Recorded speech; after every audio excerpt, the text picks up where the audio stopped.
Prior to the 2020 lockdowns, buy now, pay later services were obscured from most of the market. A firm was founded in 2012 by PayPal co-founder Max Levchin, but was only used on high purchases by a small handful of merchants. After the 2020 lockdowns, as people's money became weaker, sudden partnerships with Apple Pay and Amazon, a Super Bowl ad, and an IPO brought Affirm and the entire buy now, pay later scheme to a public already slipping into debt. The first year saw an over 400% increase in people using buy now, pay later services to buy essentials, including groceries, gas, and paying their utilities. Starting in 2024, Affirm has been gradually rolling out its new requirement for biometric identification. Once again, this is the old-fashioned problem, reaction, solution scheme being deployed.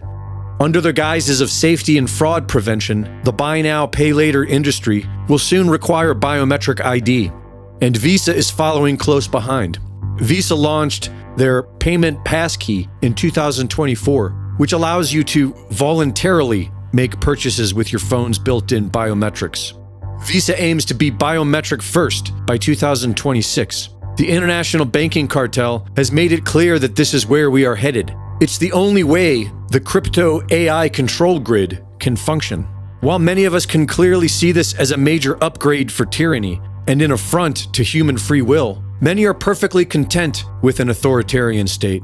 The 2020 lockdowns seemed to have reinforced this. Tyranny and authoritarianism doesn't always look like what we think it looks like. They can go the 1984 jackbooted thugs with the boot on the face sort of tyranny, or they can go the Aldous Huxley Brave New Worlds, people with soma and making them love their servitude kind of a tyranny. And either one is bad, but at the very least, when you have the 1984 police state, Big Brother kind of police state, at the very least, people know that there is a tyrant and they know that the boot is on their face. I think there probably is a point at which you've invested your identity so much in a certain political propaganda line that it would be very difficult for you to come back from it, which is why I think the COVID conversation basically disappeared so quickly, because so many people probably understood intuitively they'd been had, but no one wants to talk about it. The reality is, your personal information is out there, exposed and vulnerable. It's on you to protect yourself. That's why we trust and personally use Aura, today's sponsor. Aura does all the heavy lifting to keep you safe online. They take action against these data brokers and companies who are selling your personal information. Going after them directly, you don't have to lift a finger. Aura handles it. But that's not all. Here's where it gets even more serious. Aura doesn't just stop there. They continuously monitor the dark web for any trace of your personal data. If they find your information floating around in places it shouldn't be, Aura will alert you immediately. They'll let you know fast if anyone is trying to use that data to access your credit accounts or even drain bank accounts. And if the worst happens to you, Aura has you covered. They offer up to $5 million in identity theft insurance to help you recover if someone gets a hold of your information and tries to do real damage. Don't wait until it's too late.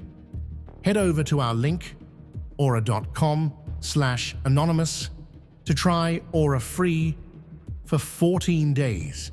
That's plenty of time for Aura to find out if any of your personal data is exposed and start protecting you from these threats.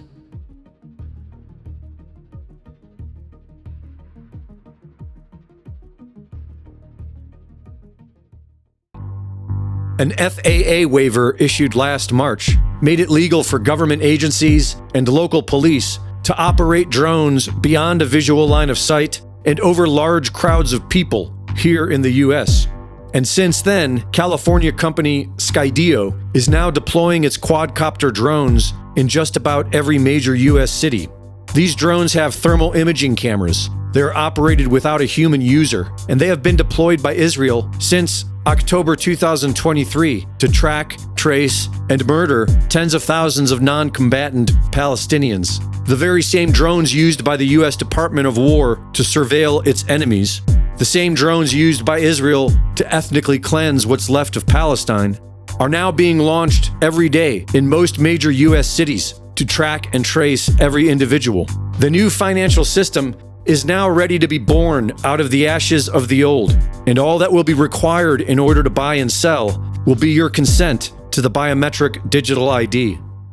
While many people rightly say that money is already digital, when world leaders say digital money today, it means cryptocurrency, which is now part of a worldwide scheme to monitor your actions and control your money.